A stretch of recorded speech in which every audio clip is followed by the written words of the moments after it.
Thank Mike Vandenberg, my colleague, for giving me a couple of minutes to tell you how grateful I am to all of you for being here, and I am truly grateful.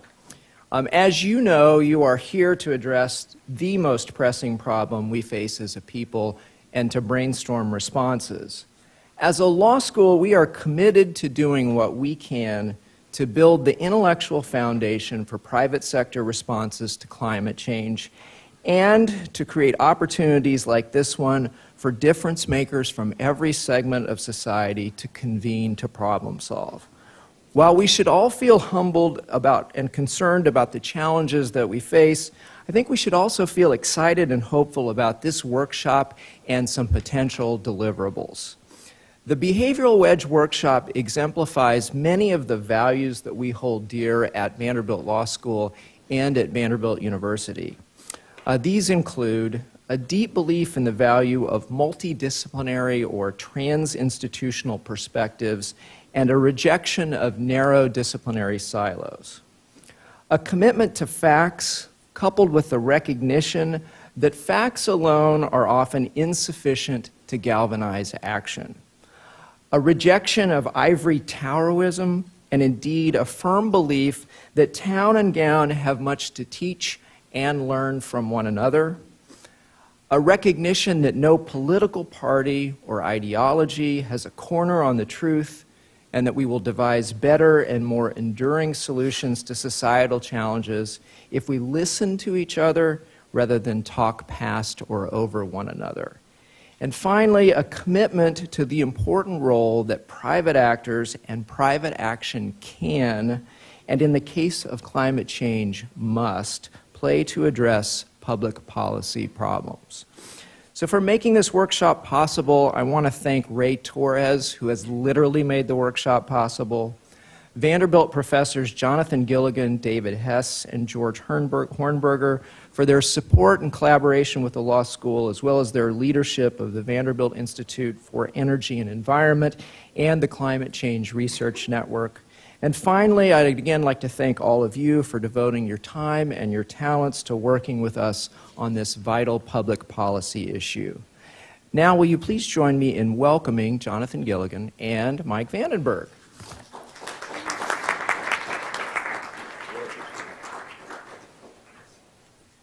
Thank you, Chris. You can see why it's possible to do interdisciplinary work here, given the kind of support we have from Chris, and we see that throughout the administration, which has been a great thing. And I'm just going to reiterate, thank you to Jake. He's got a tremendous job, Jake Kasinger, and to Ray again. Ray, stand up for a second if you would, because you've done just a really amazing work. I had to drag her in here because she didn't want to take the credit for it, and she's nodding, yeah, that's right. And, so what we're going to do then is give you a brief overview of what today is all about. And like usual, Jonathan and I haven't practiced this, so if you see us looking surprised at each other, it's because we didn't really know what we were talking about in the first place, right? What the hell did you put on there? I know, we're making it up as we go along, but no, we have a very clear idea about what we want to try to achieve today. And today is the Friday before the spring break, so you may see fewer law students here today. Hopefully they're still in their classes at least, but we'll see a fewer of them. But I think we will be able to, I hope, by the end of the day, have really crystallized our thinking on the topic we're about to walk us through. So what we want to do then is talk about the concept that we want to lay on the table, raise potential objections, talk about implementation if it seems as though the idea is one that is viable. Obviously a lot of what we're going to present here is what we put together in our book, which is the product. I think we cited just about everybody in this room one time or another in this book, and not because we were trying to be nice, but because the people in this room are some of the ones who built the intellectual foundation for trying to take a slightly different approach. I just decreased the value of Chin Fei's book by signing it a moment ago. We've given this talk dozens of times, and we keep asking this question. What organization recently announced an initiative to reduce worldwide greenhouse gas emissions by 1 billion tons by 2030? We don't usually, of course, have the answer right at the bottom. The answers we typically get are California, New York. Jake? Could you come over, please, and turn off whatever that feature is? This was driving Tom crazy before, too. Maybe Jonathan is sophisticated enough. It takes a PhD in physics to turn off the automatic advance form. Oh, yes. So That doesn't need to be on. There. So that should do it, and if you go to transitions as well, you can double check. Okay, so, yeah, so we keep asking this question. We've gotten San Francisco, New York, California, Rhode Island. I heard Denmark one time. And of course, the right answer is Walmart. Walmart has said that from its supply chain, by 2030, it will achieve 1 billion tons. Does that matter or not? That would be like Japan or Germany going carbon neutral for a year, right? And that is, as far as I know, without regulatory pressure in an explicit or new way in some format. So I think what we want to ask is, if one company can do that, right, is it likely that we can't get another 9 billion tons to get to a total of 10 billion tons by 2030?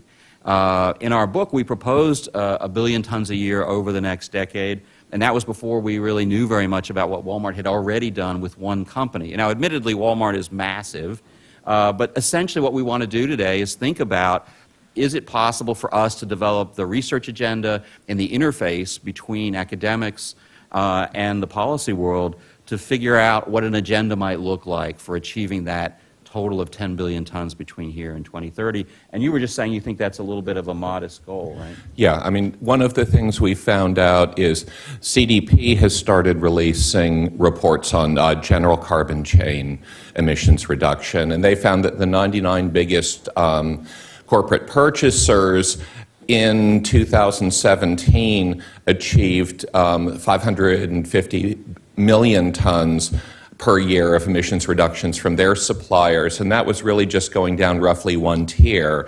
And so, first of all, we're already seeing half of the goal we had set is already being achieved. And secondly, by going deeper into the tiers of the supply chain, a lot more should be achievable if people really try. The other part, that's the part of why I think it's possible to set a more ambitious goal. The reason we need to set a more ambitious goal is we originally started this work thinking the Paris Agreement was going to go forward, the nations were going to meet their nationally determined contributions, and this was to fill the gap between the Paris trajectory and what would be needed to stabilize the climate. Now we face a much more dire challenge, both with the U.S. withdrawing from Paris and also with the increased emphasis on how dangerous even a 2 degree Celsius target would be. So we need to really, this is all hands on deck. Right, and that's the approach that we bring to this, a sense of priority and urgency. And I think as you'll see, what we talk about and everything that comes up today, there are 1,000 reasons we might not do what we're going to do, including intellectual stovepipes, existing commitments of resources, et cetera. And our view is, if we look back at the end of our lives and we ask, what did we do when we know what we know now? Not giving this priority and urgency is simply not an acceptable answer. And so that's ultimately what motivates us. And what we tried to do is to make really 3 points in the book that I think are very relevant to what we'll talk about today. And the first is that over and over again what we see is that new government climate science reports or private climate science reports are just not moving the dial very much. You see some increase here and there in understanding of climate science, but what you don't see report after report after report, having worked on this since having been in an administration that cared about climate in the early 90s, is essentially the same level of understanding and support for climate mitigation. And one, I think, of the insights that we try to bring to the table here, which is, I think, hard if you're sitting in a university community, which tends to be dominated by one side of the political spectrum, is that it is not just the framing of the problem itself. Is it a disaster tomorrow? Is it human health effects? Or is it disparate effects on different kinds of populations? But it's the solution. That is, people are fearing that the solution is worse than the problem. And if they believe that's true, they're going to change their perspective on what science they tend to accept. And so one of the values, if we have a value here, is that we want to offer something that we hope will expand the dialogue into moderates, conservatives, and libertarians, while keeping those who are more on the left of the spectrum on board. But the shift here is, it's not just about the problem. We won't get there by simply re-emphasizing the different natures of the problem, but we have to think about the solution. We'll talk more about that in a second. And then on the governance side.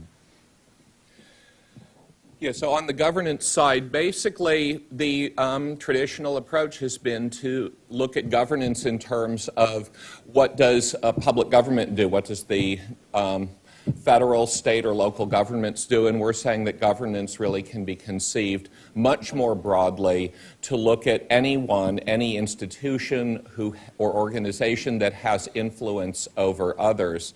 And in a lot of ways, this is there's a lot that this connects to. Tom talked yesterday about the great influence of Elinor Ostrom's work, and one of the really important things that Elinor and Vincent Ostrom brought into the discussion is the idea of polycentricity in governance, that governance happens not by one institution, but by an overlapping influence of many, and the private sector and private individuals and private organizations can play important roles in that. I think at the core then, if we succeed again with an initiative that we might do, it will be that we have then changed the conceptual framework that people use in approaching the climate problem. That when they see the problem, they won't just ask, what can government do? But they'll say, what can any institution or individual do? And that what we will have done then, everyone from philanthropists to government officials to corporate managers to university managers to researchers won't simply say, again, what can government do here? How can my research contribute to that? But it will have a broader perspective. And in doing that, we will expand the pool of people who care about and are motivated to do something about climate. So this is, many of you know this, this is Aaron McWright sent this to me from Michigan State, who's just an incredibly talented sociologist, and those are the LCV, League of Conservation Voter scores for the Democrats in the House and Senate across the top, Republicans across the bottom. And what you see is the moment I became the EPA Chief of Staff in 1993, a massive gap opened up in concern. So I'm feeling like I brought polarization to Washington. Hopefully it was the reverse. But in any event, that's only gotten worse even since this graph. This cuts off at 2013. It's worse today than it was when this was produced. And the challenge, of course, is how do you produce new environmental legislation in that environment? And the answer that people in my field, environmental law, don't want to grapple with is the answer is you don't produce new legislation. I would argue there's been no new major pollution control statute since 1990, the Clean Air Act amendments. We've had a couple of tinkerings here and there, but nothing major. And yet, if you look at the dialogue in the major media, the question is, are we going to get a carbon tax or are we going to get a Green New Deal? No one's thinking about the third option. Are we going to get nothing that's adequate, right? And to me, all those of us in this room owe it to the rest of the world to use our broader intellectual conceptual framework to say, that's a real possibility. And if that's true, what is it we can all do? And I think that's, to me, the foundation of what motivates me in this area. I started with the kind of classic information deficit model myself as a lawyer, not having training in psychology, and then quickly learned from a group of postdoctoral fellows and Ken Walston and Tom and Paul that, of course, people don't actually work that way. Instead, and again, you all in this room are experts at this. This is not what we know better than you do, but you've got these different phenomena, confirmation bias, motivated reasoning, and then I think solution aversion, which is particularly important for what we're doing. Yes. Yeah, so yes, I think we can just go on. Yeah. So effectively, right, what are people doing? For those who are not the social scientists in the room, they are not starting with a blank slate and then picking information based on the value of that information. They're starting with a worldview, from my perspective, and they're screening it out. And again, there are strengths and weaknesses with different studies that look at these phenomena.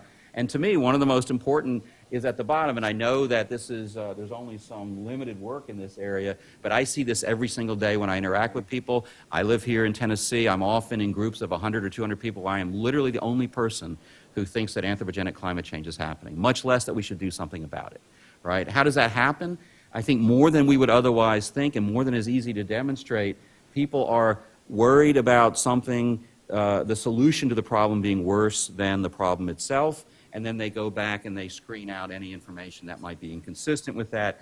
And so if you're on the left side of the spectrum, what you will probably say is, no, don't worry, the federal government's about to act. I showed you the polarization slide, which is a challenge.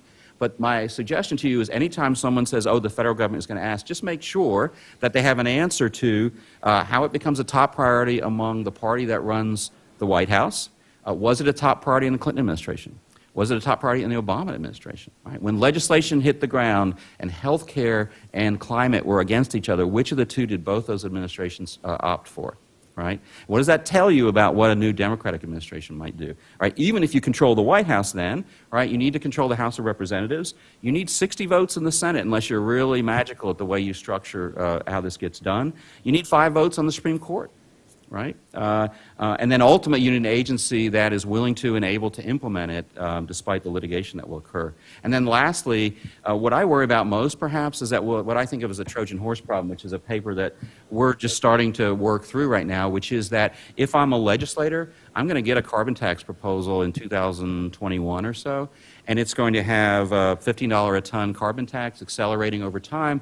Oh, and by the way, it's going to preempt all state action, all federal agency action, and common law tort actions. And the question is that carbon tax ultimately a Trojan horse that brings in enough preemption that the cost to the ultimate carbon emissions is greater than the benefit of the carbon tax? And what we're trying to do is provide an easy roadmap so a policymaker could look at those trade-offs and understand what the net effect on U.S. global carbon emissions might be. So the other answer might be, okay, don't worry about what you're doing. We got it covered. The cities are there, and the states are there. I think the cities are doing remarkably good stuff. Bloomberg has taken a lead on that. Many NGOs have taken a lead on that. But if you look carefully at city commitments, you often find that what they're actually committing to is the city's emissions itself, not the emissions of the area within the city itself. And those are obviously very significantly different. I hope we see more progress on that, and we probably will. Yes, and then one of the challenges is with the states.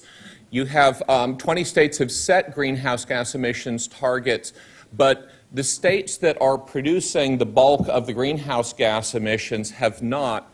And getting states to take action in the South, where there's a lot of heavy use of fossil fuel, in many of the Midwestern states where there's a lot of heavy use of fossil fuel in the infrastructure, is very difficult. And then this circles back to the cities, because over and over we see where a progressive city will pass will pass ordinances in one thing or another, and the state will simply preempt them.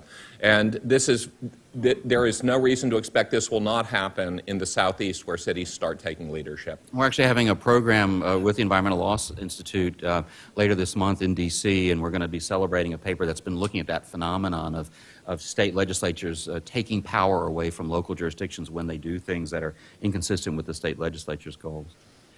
And so, you know, that can be a pretty depressing message. I can tell just from looking at the people in the audience. I can't see the live stream audience, but just hearing what we have to say, you might say, okay, good enough. Let me just go down to Lower Broadway and have a beer. We have a different approach, which is that despite all that, there is very widespread public concern about climate, and there is widespread support for environmental protection. And our suggestion is that we build on an ideal that Robert Kagan, Neil Gunningham, and Dorothy Thornton produced more than a decade ago. The idea that firms need not only a legal license to operate, which is what we typically teach in law school, but they need a social license to operate as well.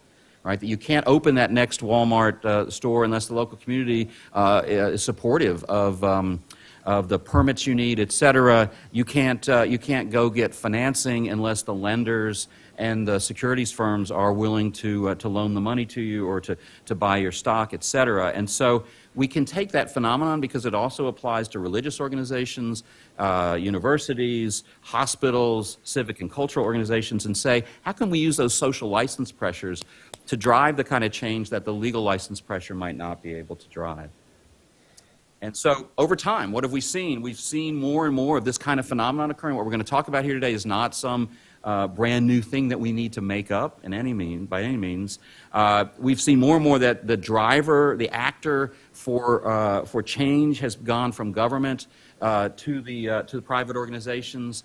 And even our vocabulary is a problem in this area. We think about, is it a law, policy, or program? Well, what is it when the largest private equity in the firm in the country hires a former NGO staffer from an environmental group, and they decide to take that private equity firm into a carbon neutral place?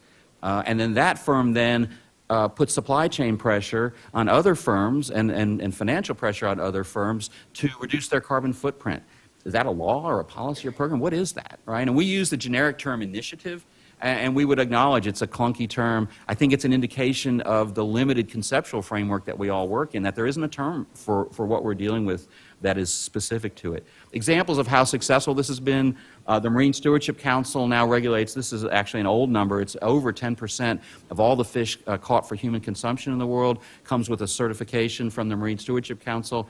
If you had a filet-o fish before you came here today from McDonald's, it had a little label on it. And that occurred after a failure of an international process. It's the combination of the World Wildlife Fund working with Unilever and now other companies to regulate fishing. And by the way, the chair of the board of MSC is a Vandy Law grad, Will Martin, who's in town and teaches our international law class. The FSC regulates close to 15% of all temperate forests in the United States. Again, an effort that succeeded after an international public effort failed.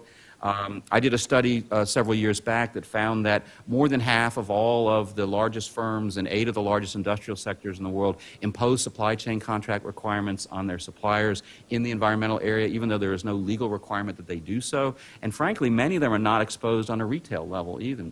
Some of them were just middle market industrial type firms. So what's going on there? And then lastly, as Tom Lyon mentioned in his slides yesterday, I think you can argue that even when we have had new major federal legislation, I think the Lautenberg Act is the closest thing we've had to that, which is the modification to the Toxic Substances Control Act. Why did that occur? If you look at the statements from the lead advocate from the Environmental Defense Fund on toxics and the statements from the Chemical Trade Association representatives, what they both have said is that because Target and Walmart are now 2 of the leading regulators of toxics now, that the industry decided that having the government get in and update its program made some sense. That they're no longer in a situation where influencing government is enough to influence what an apparel manufacturer will use when it decides what toxics to use in making the apparel that they have.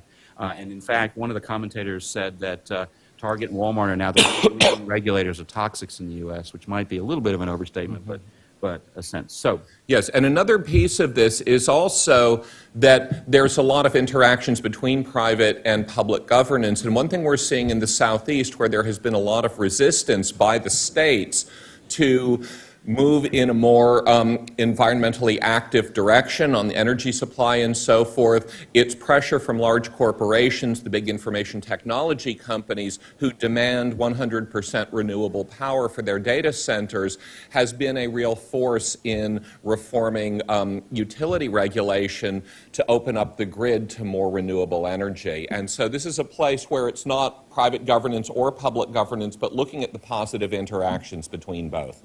And again, those of us coming from different disciplines in this field, in political science, this is often called private authority. In law, we sometimes talk about private governance. We hear the term private politics all the time. I hear people talk about self-regulation. It's a term I don't use because sometimes this involves self-regulation, but often it's one private entity regulating another private entity. Mm-hmm. So it's not just an internal policy. There's actually regulation going on. It's just not formal legal. And you think about how much we build in things. Mm-hmm. Even the term international, right, implies 2 nation states interacting with each other. Yes. When Walmart tells its 10,000 suppliers in China, we need you to reduce carbon emissions, there's no nation state at the table at all. It's not international, right? It's global. Yeah, and another area in which all of this plays out is in the financial area. So another aspect, along with what Mike was talking about, is it was a very big step forward 2 years ago when Moody's announced that they were going to take climate preparedness into account when they put a credit rating on state and municipal bonds. So once again, a private entity acting in a regulatory capacity taking climate into account. Right, and so what we've suggested is that it's possible potentially to bypass this solution aversion problem. Between 2/3 and 3/4 of the American public says that big government is the biggest problem we face, including roughly half of Democrats, right? And so, is there a way to frame a response, not a solution, but a response that focuses on what the private sector can do? And by doing that, can we expand the spectrum of people who are participating, foundations, et cetera? We think it's possible to come up with an agenda, an analysis that's credible. It's not so deeply done that it would take 10 years to do. As Patton said, a good decision now is better than a perfect one in 15 minutes. And I thought that was pretty interesting. But so what I do with my property students, I don't think there are any in the room right now, is I just raise my hand if I tell a joke because my humor is so bad. That was my effort to tell a patent. People don't think a patent is being funny, so I'll go past that. Okay, so but we think can we bring a rigorous approach? Can we not just be fuzzy-headed in thinking about how this works? Can we build an approach that's based on largely self-interest plus whatever other motivations we think are defensible that are out there, and focus not just on the households that we spent all day yesterday talking about, but also corporations, universities, religious organizations. We had a student, an undergrad here who's now at MIT, who did a carbon footprint of the Catholic Church. And it would be one of the top 50 countries in the world. And so rather than just saying to the Paris Agreement negotiators, hey, governments go do this, what if we put the Catholic Church on a glide path toward deep decarbonization, right? And it affected all of its parishioners and its supply chains, et cetera. So who do we want to target this effort at ultimately? Ultimately, I think the philanthropists, both individuals and foundations that drive much of the action in this area, both for universities and for NGOs and others, matter a great deal. I think the managers of NGOs and their conceptual framework, the managers of both companies and private organizations, and then all of us in this room looking for places where there might be opportunities to do policy relevant, basic theoretical, good quality work that's policy relevant and empirically grounded when possible. And so we want to make sure that as we do all this, we don't just say, hey, is this a perfect solution? Again, in my view, that perfect solution isn't really what we're up to. What we're trying to do is see if we can buy enough time for the public to be sufficiently motivated that government then feels compelled to do what it needs to do. And so we have to always be asking, as compared to what other viable alternative, not as compared to what other utopian opportunity is out there. I just don't think we have the luxury of doing that. And then the panacea bias. Yes, so often people will criticize a response such as our private governance approach, saying, well, the scope of the problem is so large, this can only address a small part of it. But if we don't have something in place to address the whole thing, this is going to need a patchwork of solutions, a lot of smaller solutions that can add up to making a real difference. And what's often left out in looking for the perfect solution is there is a very large opportunity cost of the time and effort it takes to get something through all the levels of government that Mike listed earlier and bring it into practice. Something imperfect and small that can be put into practice quickly can have a large effect during the time that we're waiting for the Green New Deal or whatever else it is to actually get through all of the layers of government, to get through all the lawsuits and actually be implemented. One of the great beauties of the kind of bottom-up approaches that we're thinking about is that they can arise organically, they can come in lots of different places. A limitation is there is no one sitting at the top of all that thinking about where should we be allocating our resources, right? EPA has an Office of Policy Planning which has dozens of economists and other social scientists constantly thinking about where do we direct our resources, and then of course not doing so, but that's another story. Joke. But in a bottom-up approach, you don't have that. So a strength is also a weakness here. We can help solve that a little bit by helping to think about not do we solve the problem, and Lynn Ostrom was the one who coined that term, panacea bias, but rather can we think about, we also don't want to squander our resources on things that don't matter. If you want to see the psychology of the resistance to anything but a complete solution, all you have to do, I think, is look at Jonathan's Twitter war with a couple of different people, one in particular whom I won't mention, but Jonathan's really good at engaging directly with people, but there are a remarkable number of people out there. If you were to go out tomorrow and say, I think I should go do X to reduce my own carbon emissions, immediately you'll get a response on Twitter that says, that doesn't matter. You're just being stupid, right? And I think studying the psychology of that ought to be a part of this effort a little bit. Why is it that we tend to be so dismissive of these sort of one-off behaviors when in the aggregate they might really matter and they might be the only solution? So again, we don't want to do this in a way that's woolly-headed or that doesn't produce both academically rigorous but also actionable results. And we hope that the kinds of concepts that we talked about before, technical potential, behavioral plasticity, initiative feasibility, whatever we want to call it, would be guiding principles that we might use for teams of people to be studying the opportunities in different sectors. So again, I'm not going to spend a lot of time on this. We want to move to the other panels, but we have a couple of minutes. And I want to just say that in the red here are classic reasons that we would teach in law school, or I think a lot of people in a business school, or would be taught by economics. How are firms interrelating turning to companies now. How are firms interrelating with government? What do they try to do? They try to reduce government regulation, to shape it to favor them, to raise their rivals' costs, or maybe to anticipate future regulation. That's how they interact with the regulatory state. And I think what gets missed is that there are another set of phenomena, and I think Lou's organization, the World Wildlife Fund, has been one of the pioneers in this area, is understanding that there's much more that drives corporate behavior. I think John Johnson's organization reflects that as well, and many other people in the room have done research on this. Sometimes firms want to accelerate efficiency, right? There may be an inefficiency there that if they find it and go after it, will make them more profitable. Sometimes they want to assure supply. Mars can't sell M&Ms if it can't get cocoa. And it can't get cocoa if climate change drives cocoa farming in places where it's much more limited. Brand reputation. United Airlines lost about $1 billion the day that a guy got dragged off an airplane in Chicago. $1 billion overnight, right? Was there a change in its passenger utilization? Not overnight, right? They took a reputation hit. And I think a lot of what likely explains what we're seeing with Facebook and Google, et cetera, isn't really that any one of us would buy a different product if it's a couple of grams different in carbon, but that we won't think about buying from a company in the first place if it has a bad brand. Yeah, and another example of this I like to bring out is if you look at what happened, and this was a persistent change to Uber's rider share and market share the summer that they just were all over the press for Travis Kalanick's mistreatment of a driver and the prevalent sexual harassment in their headquarters. And they went from just pretty much dominating to still being the lead, but having lost about a quarter of their market share to Lyft. And this can happen, and this can be a persistent, really big financial harm to a firm.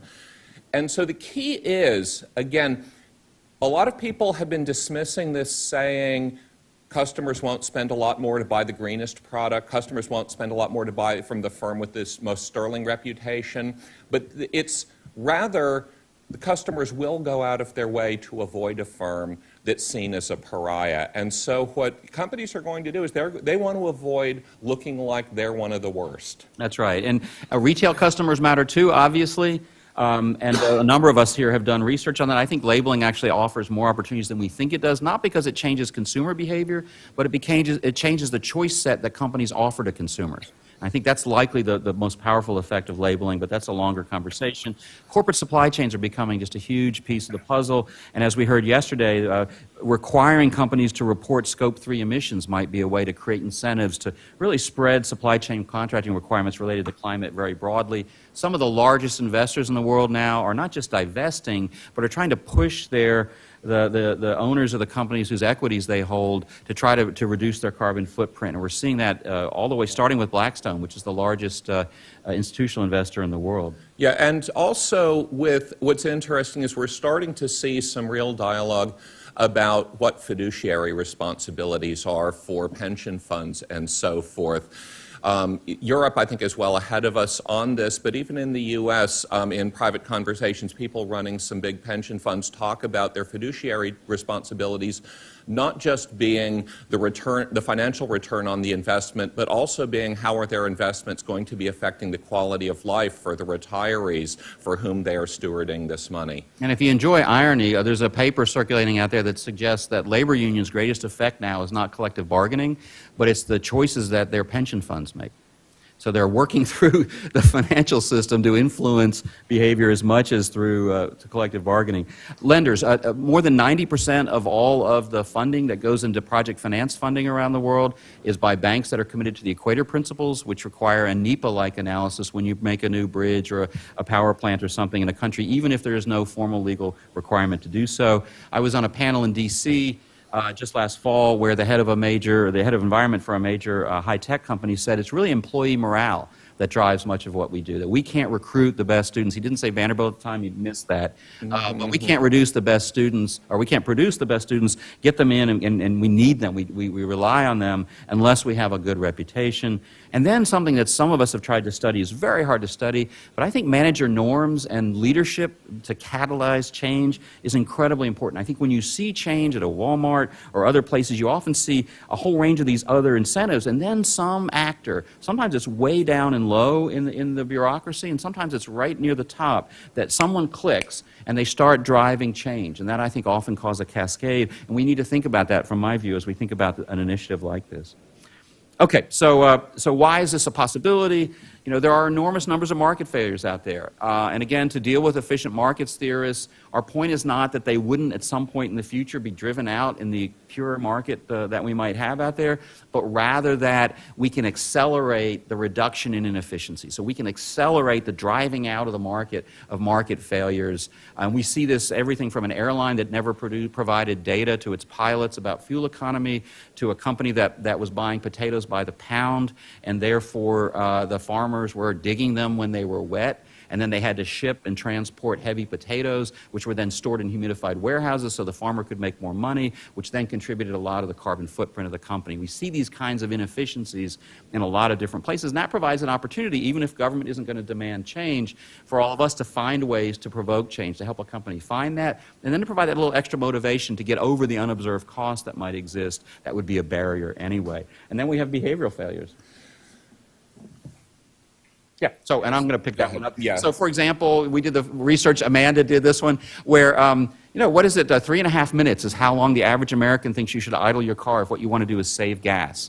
Right answer, 0 to 10 seconds. Difference, 600 million gallons of gas burned in the U.S. every year. Carbon emissions, you can run the numbers, what is it, 19.4 pounds per... Yeah, roughly 20 pounds per 20 pounds of gallon. CO2 per gallon of gas. You can run the numbers. That's equal to one of the largest industrial sectors in America. That's driven by a myth about idling, right? Mm-hmm. People think the hotter your hands are, the more bacteria you'll kill, right? Well, that's true if you use hot water, right? But it's got to be boiling. Most of us don't wash our hands in boiling water. That difference is worth about 1 million tons of CO2 emissions per year in the United States. So these are just sort of behavioral and market failures that provide opportunities for an initiative like what we might do. And then the last is, even if those opportunities don't exist, even if you are quite efficient and you're fully knowledgeable and acting in a rational way, you might get pressure because you might be a company that's only selling goods to Amazon, and Amazon is committed to a particular CO2 profile, and now you have to reduce your CO2 profile even if you didn't want to, because you're feeling pressure from another organization or from an individual.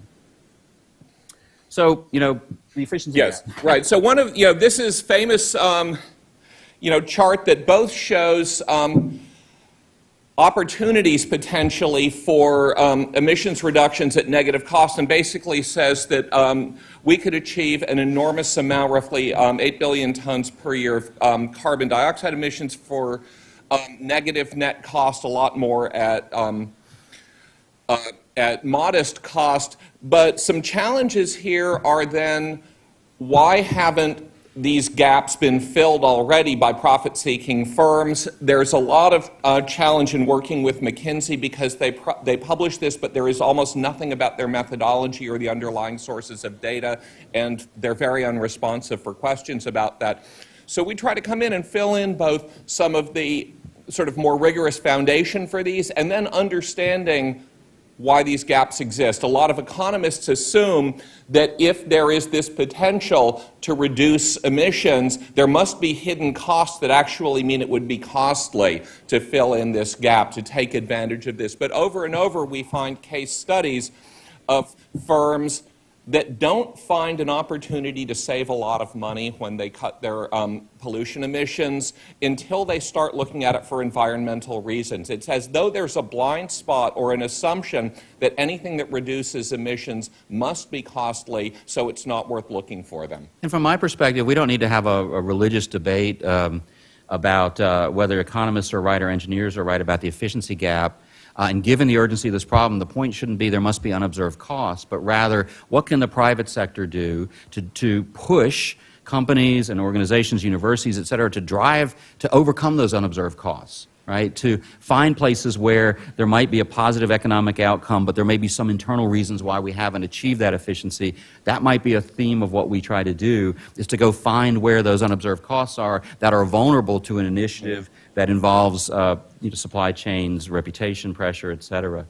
And we've talked about airlines. We don't need to spend more time on this, but Virgin Atlantic did this now famous work with some University of Chicago economists and finding that you can get major emissions reductions if you provide pilots with fuel economy information, something they hadn't been doing before, even though it makes up roughly 30% of their operating costs.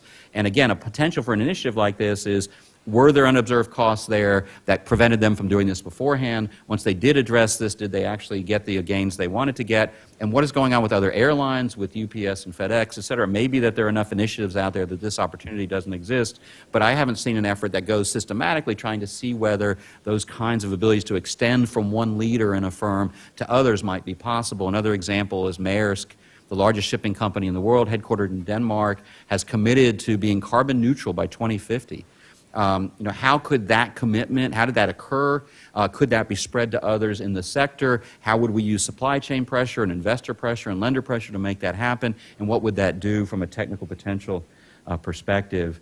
The reporting of securities issues, CDP holds more than $100 trillion in investment. As it pushes into Scope 3 emissions, it creates incentives for big companies to worry about lots of those things like supply chains, employee behavior, et cetera, that might spread the influence of private pressure around the world with less and less government action. And we've just done some simple modeling just to suggest that you get multiple different pressures on a retailer like a Walmart or a Target. It turns around and puts that pressure on the manufacturers, and then that pressure then goes to first, second, third, and fourth order suppliers. Not news to anybody in this room, but not something that a lot of, certainly lawyers typically, think a great deal about. There's also a justice piece here. Right? And I think it would be worth us thinking about a sector or a little group that thinks about what's the implication for distributional justice of private sector action in the climate area. And one upside potential is when Apple got pushback from its Chinese suppliers about its demands for low carbon products, it turned around and felt compelled to provide the equivalent of 2 to 4 mid-sized power plants, but with renewable power, to enable them to meet their carbon commitments. And to me, that suggests that there are ways in which the private sector action can provide private subsidies that we might help think about that would deal with worker concerns, community concerns, and things like that. So that thinking about justice issues, I think, could be a part and probably should be a big part of what we do. We talked a lot about the household sector before, so we don't either. But again, I see the household sector as one of many sectors that we might focus on. I just keep showing this chart because it shows you that you can make a difference, right? If I had told you in 2000 that I could reduce the household, or the household sector would reduce its energy use, I think, well, look at the EIA projections from 2000. You'll see that that wasn't even a possibility, right? It is possible to make change. So we want to not just talk about corporations, but we want to think more broadly, religious organizations, colleges and universities, small businesses, very hard to get to, huge opportunity. How would we do that? Civic and cultural organizations, hospitals, huge refrigerant emissions, big supply chains. We're in the process of doing some cross-cutting things too, like setting up a prediction market. And then Janet and I and Mike Gerard from Columbia and some others have been talking about a legacy registry as well, which is something we talk about in our book and I want to spend more time on here. But there are other cross-cutting issues we could do. So quickly, here's just a quick example. This is the front page of the Tennessean, our newspaper here, about why these kinds of things might actually drive behavior change. And just to give you a little more sense, this is a national USA Today story that's then been serialized in local newspapers. And what it's doing is putting on the front page of the newspaper where Nashville stands in relation to other cities in terms of its per capita CO2 emissions. Nashville's a big tourist center. What happens when Microsoft and other companies start saying, we'll only have our convention in your city if the carbon emissions associated with that convention are low?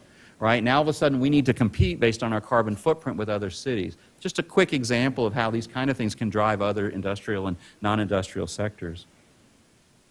So our goal then is, can we put together some kind of an initiative that helps identify in a way that attracts academics and non-academics, helps identify the opportunity over the next decade, I would say now at least 1 billion tons of emissions per year, not to solve the problem, not to displace government action, but to buy time.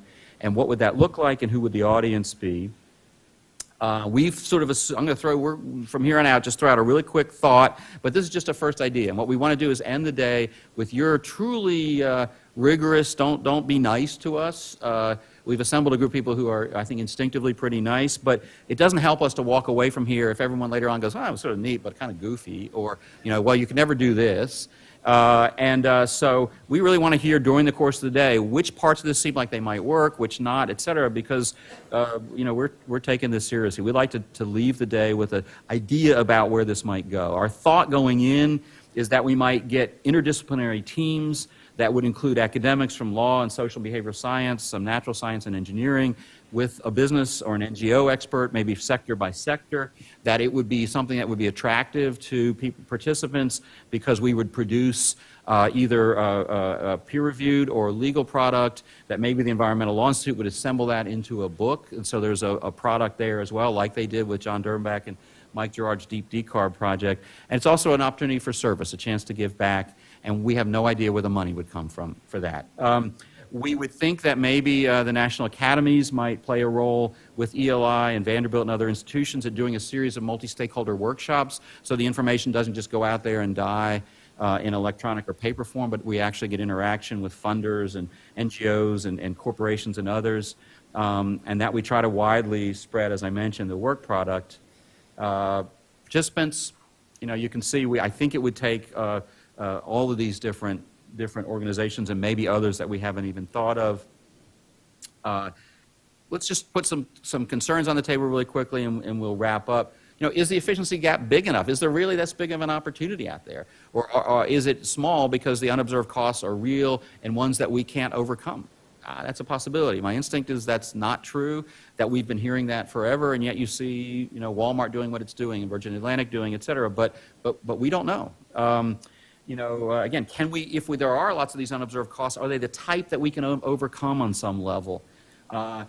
Is the knowledge good enough to assess initiative feasibility? I see half a dozen different fields, each taking a somewhat different approach, but again, as a former decision maker, I don't have a methodology in front of me that can help me do that. I'm going to work on instinct, and can we come together with that? Maybe that's a research paper or a project that could really be a basic advance as well. You want to do the next couple? Yeah, okay. And then one of the big questions to assess is the spillover effect on government action, because one of the criticisms we often face is if a lot of energy goes into supporting something like this, that's taking away energy from supporting the bigger overarching programs that could ultimately have the scope to solve this. So if we get a home run with the private governance, but that completely derails and delays something like a national carbon tax for 5 years, we would not have done any good. So we need to look for synergies and avoid interference, but achieving policy progress isn't a zero-sum game, and we're looking for where we can have solutions in the private governance end of things that will, at worst, not inhibit and at best encourage other action elsewhere. We look for levels of expertise. Who are the relevant experts who understand these things? And we need to be taking into account not just, we're focusing primarily on carbon emissions, but we need to be looking at how this fits into other concerns, justice and distribution. And as we've seen, concern for distributional effects of different policy proposals, be they public or private, can really derail something that might be environmentally effective, but that doesn't address its disparate impact on different groups. On the other hand, we can, by worrying about justice, we can not solve the climate problem sometimes, and then we've affected 500 generations, many of whom will be the descendants of those who are in the worst shape today. So it's a complicated question. We have this question about who would be the recipient of the work product, something we should talk about. And the other is that this isn't the only game in town, obviously. I know that Yale is doing an effort to try to think about the future. American University has an effort underway. There's an effort going on at the Wingspread Institute, or Wingspread Center that is doing this. Project Drawdown has done really interesting work. And I want to just show you, this is the Project Drawdown effort that Paul Hawken leads. This is their product. Here they've come up with 80 top or 100 top steps you could take to address the climate problem.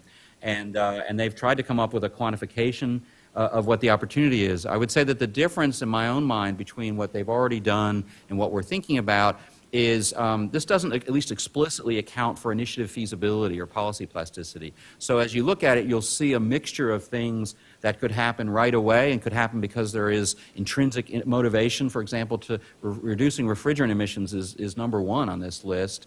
On the other hand, you also see, different levels of education of women around the world or whatever, which is a much broader, much longer, much more difficult to define kind of phenomenon. So, but this is going on out there. Maybe there's some synergy with this project.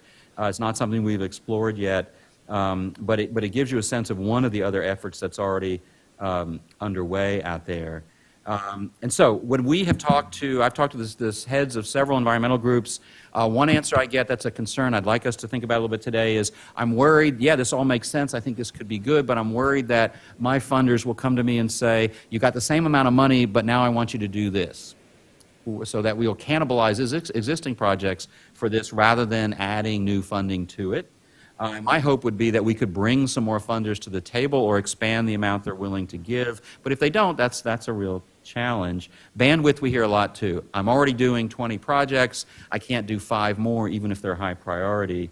Others, Jonathan? Yeah, so again, just as we said with public governance, the lack of priority on the part of voters and public officials has been a big impediment, and similarly, lack of priority and lack of pressure on the funders to pursue this.